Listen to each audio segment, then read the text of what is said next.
So, today's topic is fat acceptance. But first and foremost, I am not talking about those who have a condition or disease that stops them from losing weight.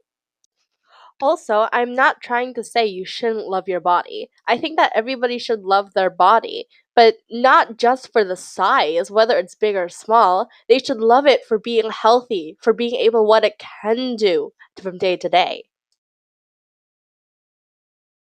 Health isn't beauty. You can be unhealthy and beautiful. Health isn't morality. You can be unhealthy even if it's related to your own actions, and you can still be a good person. Health isn't worth. I can promise you, if you're unhealthy, you're still a good person. But sometimes you do need to lose weight to be healthier. And before anyone says anything, I understand that health isn't always thin either. You can be undernourished. If I keep on going like this, I'm just going to try not to offend people the entire time, and that's not going to be interesting for anyone to watch. So let's get on to my opinions.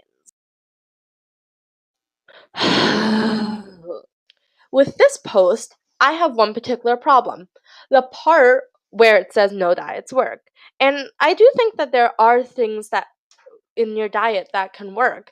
And the truth is, you can basically eat anything as long as you eat it in moderation. Now, I love sweets, candy, and what else is there? I mean, really. But I try not to eat too much of it. Not only because too much sugar makes me super depressed, but because these things are meant to be a treat. They are not meant to be nourishment. But because these things are meant to be a treat, just eat them in moderation, okay?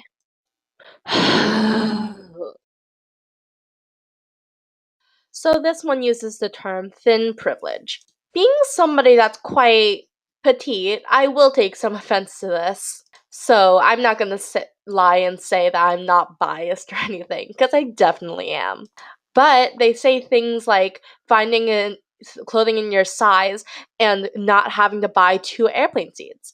However, I think that that is a consequence of being slightly obese. That is not a privilege of being thin. This is a consequence of something that you have chosen. Dang it, I'm leaning into the microphone again. Microphone. I'm good at this, I swear. Message to all you fat haters. You seem to be suffering delusions of grandeur. No fat person is meant to give an ever loving fuck what you think about anything, let alone place you in their existence, which is nowhere. If we haven't made clear enough by now, it's because we're polite and don't like mocking the afflicted.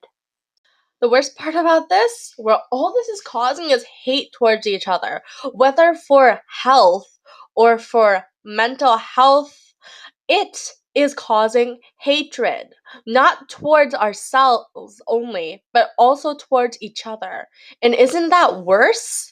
No matter what you're worried for, what's the point of spending all this hatred on it? Anyways, I should calm myself down. I get heated when it comes to things like this. Sorry.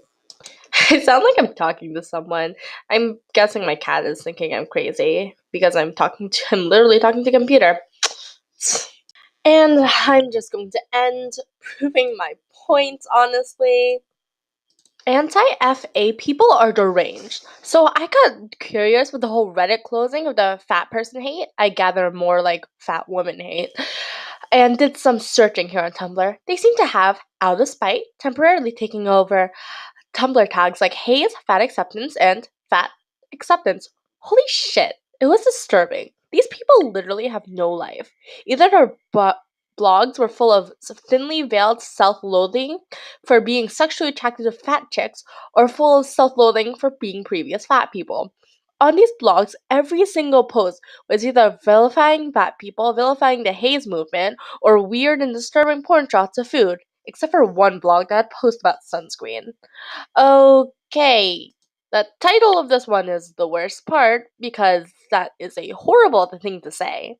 But the worst part is they're saying that other people shouldn't have this hatred, and yet they're spreading all this hatred.